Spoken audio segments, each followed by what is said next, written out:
Oh, hey. Today we're going to ask the eternal question, what in the hey are AKAHON? Right here on Gaijingai.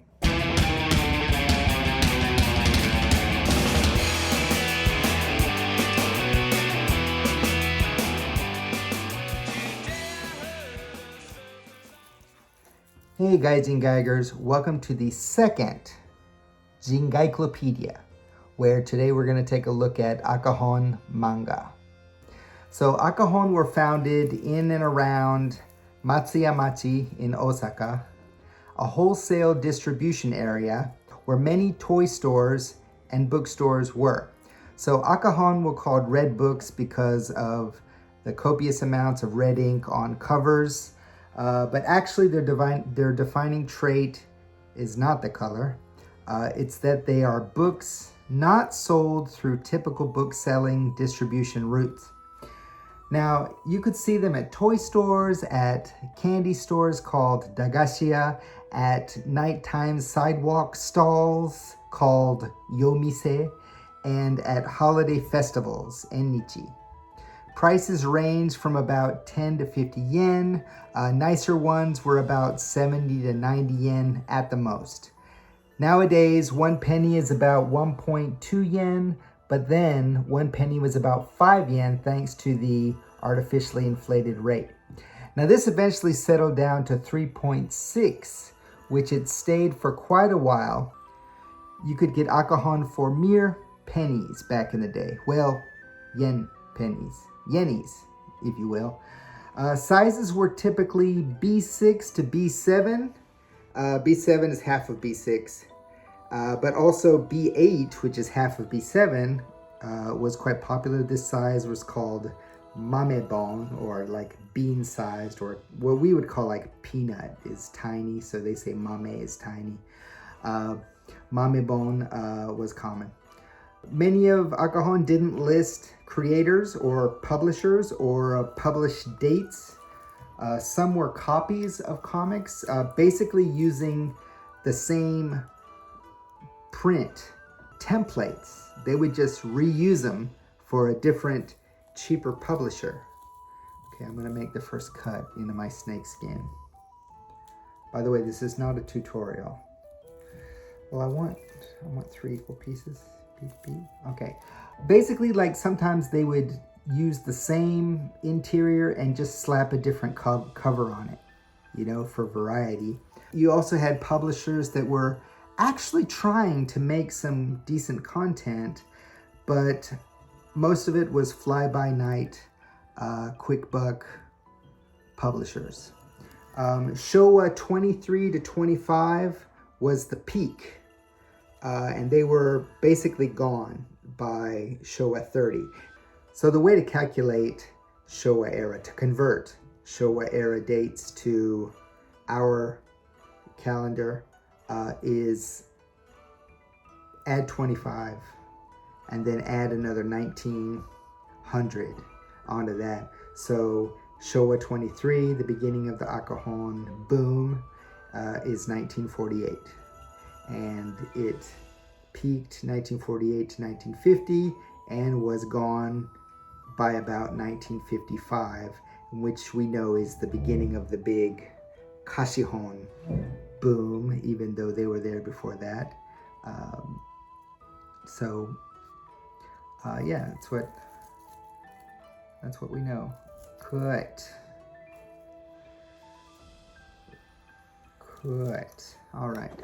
So possibly AKAHON made up a large percentage of the available comics in the Showa 20s. They were cheap. There were many different kinds. They were easily available, very visible to kids because they were at these candy stores and these festivals, stalls, and this kind of thing. SAKAI Shichima biographer Nakano Haruyuki, he says that AKAHON were more widely read than the expensive picture books that Kodansha was printing.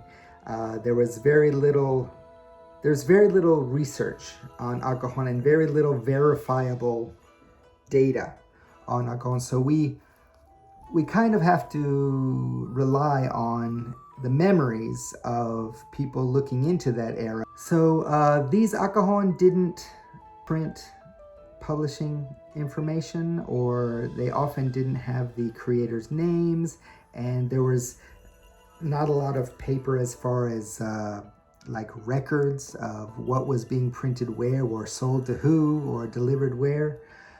And that's because a big part of the AKAHON publishing world was underground. So AKAHON itself is semi-underground. It runs the gamut from a little bit underground to way underground. In fact, I've heard some people say that some AKAHON were available in bookstores. And I wouldn't be surprised if the Tezuka AKAHON were available at bookstores, because his work was pretty much about going the seijo route, you know, like going the right way, the legal way to sell. So anyway, according to a few different accounts, like immediately after the war, there was very little entertainment for kids. It was very limited, you know, as far as media. You know, you had the traditional entertainments, I'm sure, but as for media, like mass media, there were very little things made for kids. And then AKAHON kind of filled that gap, and kids were just hungry for whatever kind of comics they could get.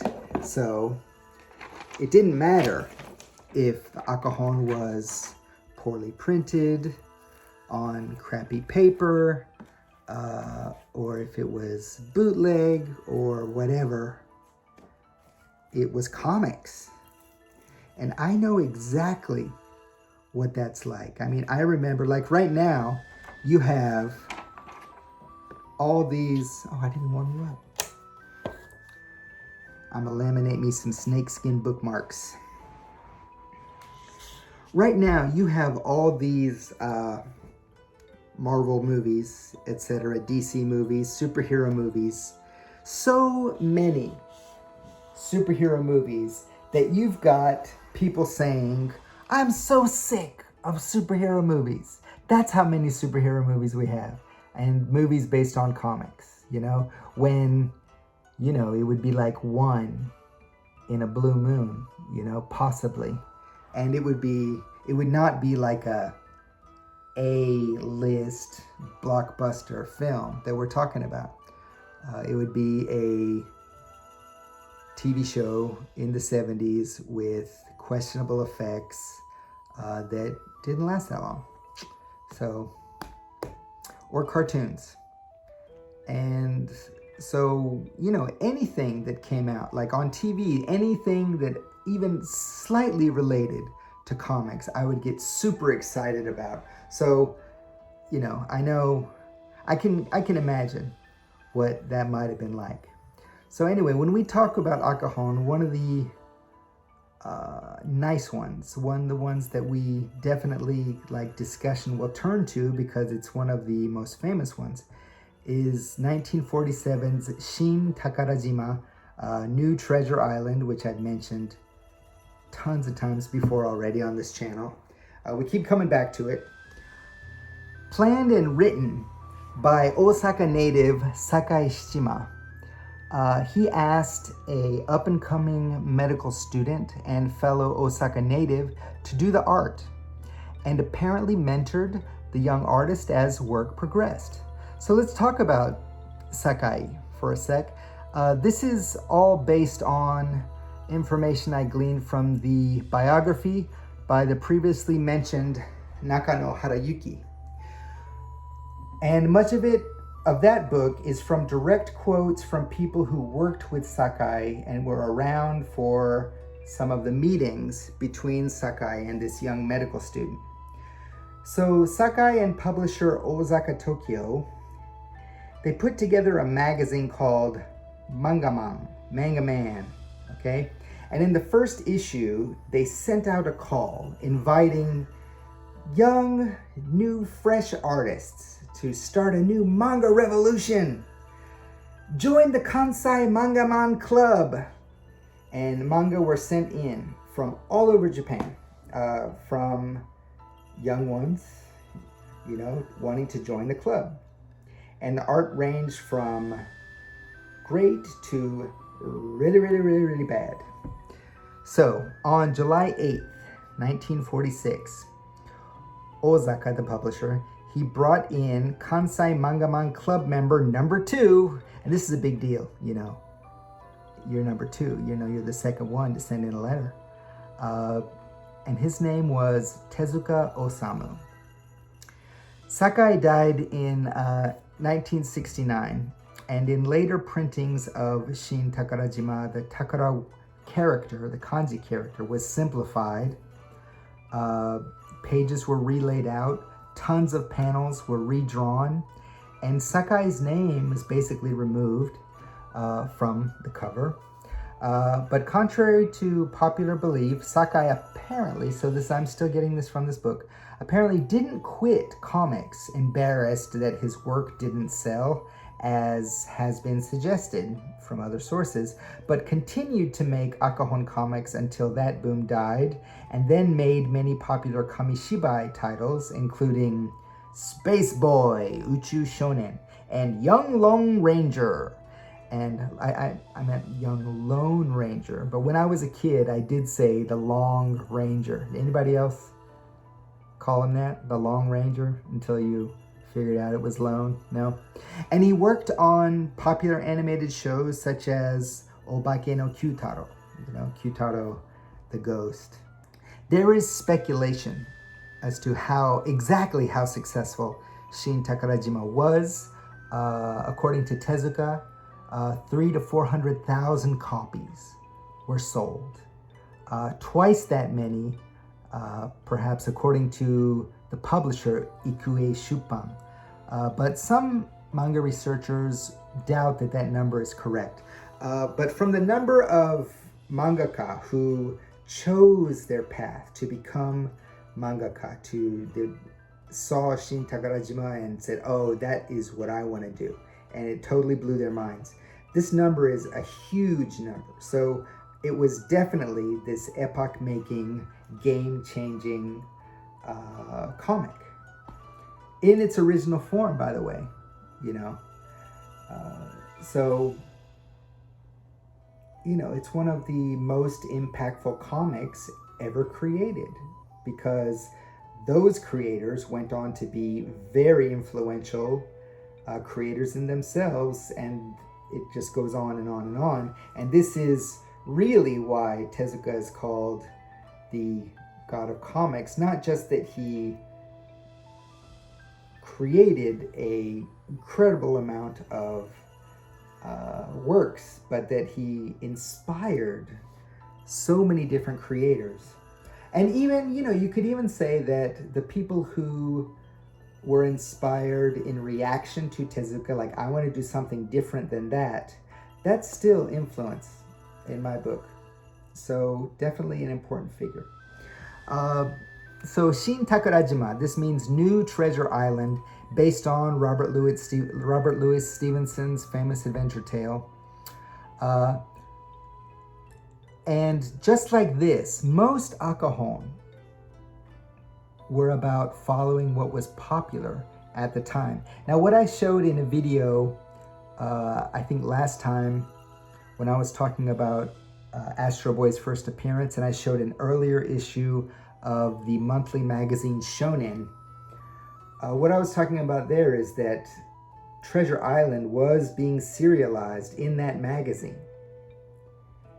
But I don't know, that was only like a year before Takarajima, this one. So I don't know if that had any direct connection, but obviously Treasure Island was something that was being shared in Japan and had a lot of interest.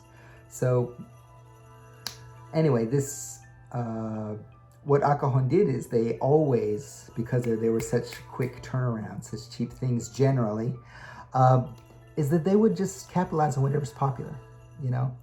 And they actually didn't produce many original heroes, but publishers tended to focus on movie characters like Tarzan, actors like John Wayne, performers like Japan's Shirley Temple, Misora Hibari, pro wrestling pioneer Riki Dozan, he was a popular character, and things like this. And they would copy whatever Tezuka was up to and other popular creators. They would say, oh, he's writing a comic about space, we got to do more space AKAHON, or more space books. So, and this is similar to how in the US, you know, when Superman broke, suddenly there were superheroes everywhere. And then when that kind of died down, and then you had like jungle stories in the pulps, you know, once one became popular, and that was, you know, of course, Tarzan influence as well, just jungle books everywhere, and superheroes then everywhere, and then horror, when that came big, bam, horror everywhere, and then westerns, when America was producing like hundreds of westerns in a year. Of course, comics also put out westerns. So, like, one of my favorite like pre-code runs is like the Black Cat series that went from like superhero to horror to western, you know, all with the same characters. Well, I don't think the horror featured her very much. But anyway, here's some terms related to AKAHON. Are you not ready yet? Oh, you are ready. Oh, good. Hold on, let's feed this through the feeder. Here are some terms related to AKAHON, okay? Mikiribon. Mikiribon is a synonym for specially priced books that are sold at a lower price than is typical. Also called kazumono surebon, etc. And then you have zokibon. And zokibon are books that did not sell the first time, or they were overprinted, or they were just stuck in a warehouse. And just like how you have paperback returns where the bookstores don't actually return the books, they just rip the covers off. These zokibon are books that should not have been sold. They're not supposed to be sold, but they are sold anyway, super cheap, and they're often marked, you know, like as not to be sold, with like a red line, or stamped with a B, or sprayed red across the bottom. And they're often sold on the sly. Sometimes they would slice these marks off very carefully. But so if AKAHON themselves were already a bit underground, zokibon are even more underground. And there were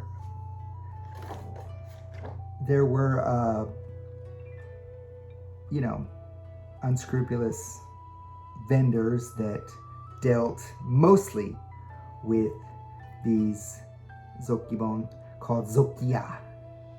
And so that's another reason why there's, you know, it's hard to find any data about this kind of thing. So yeah, like I said, we have to rely on memories. What do you think? Snakeskin bookmark. It's supposed to be lucky, you know, you're supposed to keep snakeskin in your wallet so that somehow it attracts money to be in your wallet.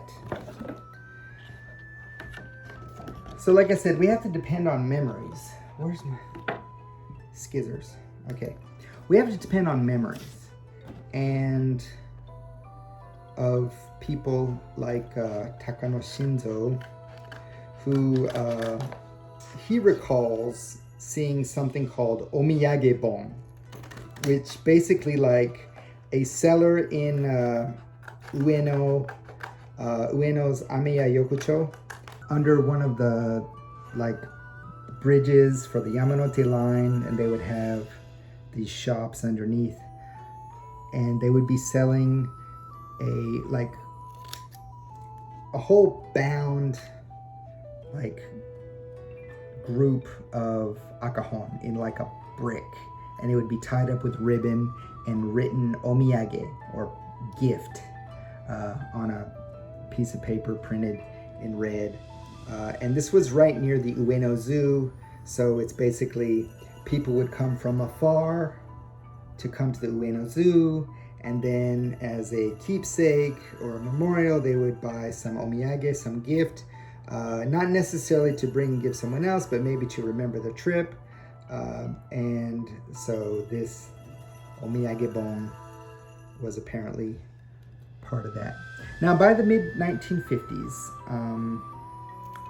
akahon were rapidly losing popularity, and big names like Tezuka or Fukuyeichi, you know, all these guys, they were working in the magazines, you know, like Shonen and Shonen Manga, not Shonen Manga, like Shonen.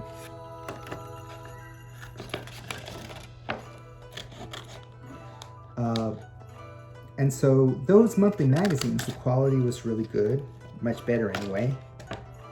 And Kashihon comics were coming out, and even though Kashihon comics could be iffy, they were still much better quality than akahon comics. So, you know, basically akahon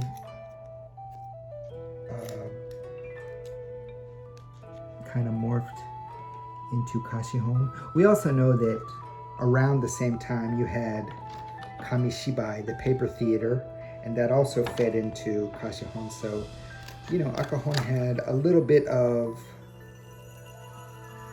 competition also with radio, but basically just like the States, radio shows fed comic content. So popular radio shows often were the focus of these akahon knockoffs. You know, these knockoffs that just basically copied whatever was the trend. I came across a term, adyu manga. And adyu just means following the trends, knockoffs, etc. So not leaders in the field, but the followers. So anyway, thank you guys for listening. Here's my snakeskin bookmarks, and hopefully it'll bring me good luck. See ya!